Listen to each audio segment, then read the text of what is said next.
Okay, all of you have asked for this, and we have more broken builds for you. And for now, we will start with Kayn. Kayn is a champion that absolutely terrorizes the Rift, and there's one thing you have to know when it comes to playing Kayn, and it's starting with Shimmering Spark. Many people will say, but what are you doing with Shimmering Spark? It's quite simple. For Kayn's passive generation, like getting a form faster, all he has to do is deal damage to enemy champions. Now you might say, but I'm dealing less damage with Shimmering Spark to enemy champions. Well, yes, but at the same time you gain orbs faster, and the reason is the following. Every single source of damage that applies to an enemy champion counts for your orb generation. It doesn't matter if the damage number is 5 or 1. So with that in mind, every single source of extra damage, which in this instance is Shimmering Spark, will grant you a form even faster. And here's the secret trick many Kayn players to this day still don't abuse. And it's quite simple. Fully clear your jungle, get level 5, and then suicide dive into the enemy bot lane. Obviously, you shouldn't try to die for this, but even if you end up dying, it's completely worth it. Now picture the following. You're jumping into the enemy bot lane. You're using all your spells, and then after a certain duration, you'll use your ultimate onto them, or at least on one target. Now when you're inside of the enemy target, your Shimmering Spark will still deal damage to said target, which then will provide you with even more orbs. The best case scenario would be trading 1 kill to get even more orbs. And for all of you who don't know, I did this on stream multiple times and many people saw how consistently I was able to pull it off. It is so easy, and yet I see people get Kayn form at 7, 8, 9 or 10 minutes into the game because they simply don't use Shimmering Spark and value their life way too much when they could just die once to get their form and then the game is over. For your items, you can debate either going for Gluttonous or Armor Pen Boots. It really depends on your preference because the difference isn't that high in terms of damage. For your first item, it's obviously going to be Yumu's Ghostblade in combination with Sudden Impact. It's just too good. Since you're having a lot of mana issues in the jungle role because you're always spamming all your spells, especially your third ability, Mana Immune is essential.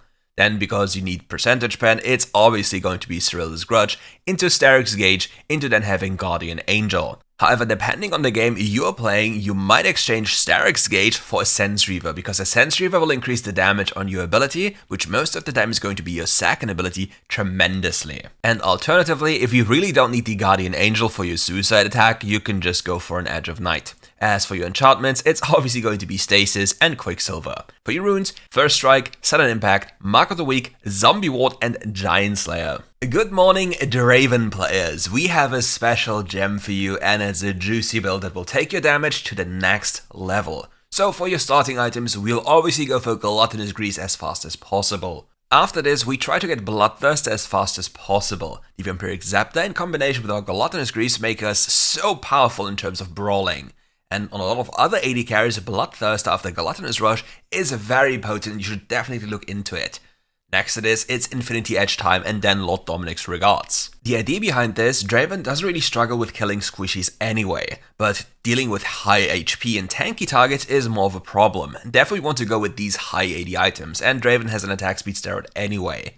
For your fourth item, or rather fifth item, it's Shield Bow because we want more tankiness, and for our last item, Guardian Angel or defensive utility choice like for example Spirit Visage. For the enchantments, as per usual, it's Quicksilver or Stasis, and for runes, Lethal Tempo because we want to hypercarry, Brutal, Giant Slayer, Bloodline and Overgrowth. Depending on the game, you can even go for a fully defensive setup in the first tree. For example, Nullifying Orb, Bone Plating and Overgrowth, and then for your secondary, most of the time, go for Giant Slayer. Some Draven players prefer a more risky and all-in setup, but I personally don't recommend it unless you have very high experience or very much experience on said champion. With this, you'll have an easier time doing something or getting something done compared to the more conditional approach of the other players. It doesn't necessarily mean that it's bad or good, it's just easier for most people. As for your gameplay, well, you already know it, you just constantly all in. Or rather, every single time the enemy goes for a minion, you relentlessly punish them. Especially starting on level 2 when you have access to your attack speed steroid, you can run after them very quickly for one quick auto attack, and since you have an axe empowered auto attack, it will hurt quite a bit. And if you repeat this, or maybe even do it once or twice, you'll have enough health taken away from them to just constantly or just instantly run them down. It could be this easy.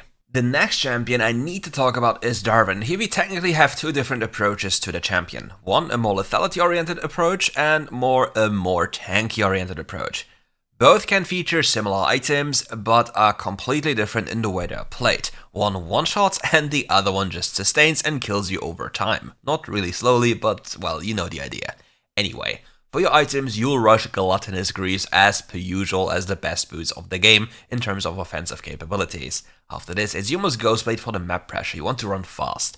Then, it's Black Cleaver into Steric's Gauge, into Mortal Reminder and Guardian Angel. This will be enough damage to one-shot an AD carry almost instantaneously every single fight.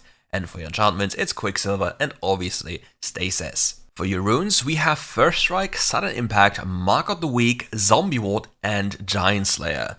The idea here is to get Sudden Impact in combination with the Yumo's Ghostblade to give us even more pen to then completely demolish the enemy champion, which works really well with our first ability's Armor Pen on top. It's really lovely to have this much damage, and First Strike, because our numbers are relatively high, adds even more damage and grants us even more gold. The alternative build to this would be a Conqueror build though. You'd be going for things like Triumph, Giant Slayer, and Legend Bloodline, or even Legend Tenacity. And for your secondary, you would obviously go for Overgrowth. This would be probably the best Jarvan build, which is the most consistent because you're so tanky and still deal a lot of damage. As for your game plan, you can reliably full clear your jungle without any problem. And if you want to gank, you can just gank from behind the enemy tower. You just EQ over the wall and then walk towards them. Their only escape is their flash anyway, and most of the time that will not even be enough because red buff is a very fair and balanced thing in the game and surely shouldn't be nerfed for melee characters. To give you supports another build choice or another champion choice to look into, we obviously have Leona. Most of the support builds for the tanky approach are very similar as to how they're gone for, because well, the champions are basically the same, just with a different toolset, but you get the idea. For runes, you'll go for Glacial Augment, Nullifying Orb, Second Wind, and Overgrowth in combination with Pathfinder. If you play duo bot, you might not take Pathfinder because you're in lane more often, but if you're playing strictly solo queue, Pathfinder is your way to go. For your support item, it's obviously Relic as per usual. For your boots, you can debate going for Lucidity boots or defensive boots depending on the game, into Warmorks, Protector's Vow, Amaranth Twin Guard, and Thornmail. For the enchantments, it's going to be Stasis or Protobelt if you really want to have some extra fun. Now a few things about Leona. If you cast your E, you'll always be put behind an enemy champion, which is very risky depending on who you're facing. If you're facing an Alistar, he can just knock you into the tower and you might just die. Another thing that's very problematic for Leona players is their urge to not press ultimate. You need to press your ultimate frequently because it has such a low cooldown you can consistently abuse it, especially with so much CDR or ability haste you have in this build. Just think about the following. Do you know if the enemy used flash recently? And if they didn't, you can just abuse it and get them killed. It's very simple. You know the enemy doesn't have flash, press your buttons and instantly kill them. Don't give them a second to react to anything. Don't second guess yourself. If they don't have flash, they're dead, because how are they supposed to dodge your ultimate while they're in the middle of the ultimate unless they have another dash spell, like for example Lucian's third ability. For all the assassin enjoyers, we also have a Z build you can definitely look into.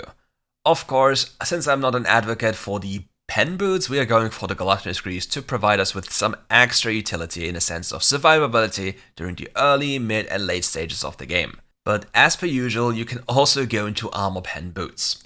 For your first item, or rather the second item, you're going for Yumo's Ghostblade as the best item for your champion. It gives you mobility, grants you a lot of extra damage and allows you to completely take over the map with just mobility alone, especially in combination with boots as your first item. After this, it's going to be Black Cleaver for tankiness and extra armor pen, because don't forget, your champion hits the enemy quite often with a few spells, instantly stacking up the Black Cleaver and therefore empowering your damage tremendously. Now at this point, we are at the typical situation where we have to choose between more tankiness or more raw damage. So we choose between Steric's and an armor pen item. Most of the time we want the anti-healing item because of how much healing is in the game, but obviously we can also go for Cyril's Grudge. But in another game we might also go for Steric's or third or fourth item choice to just even be tankier and not lose too much damage because we already have Black Cleaver in the first place. But whatever your choice is going to be, you'll build the item you didn't build before right after, so just keep that in mind. And for your last item, you're going to go for Guardian Angel, or depending on the game even for a Sheen item like Divine Sundra.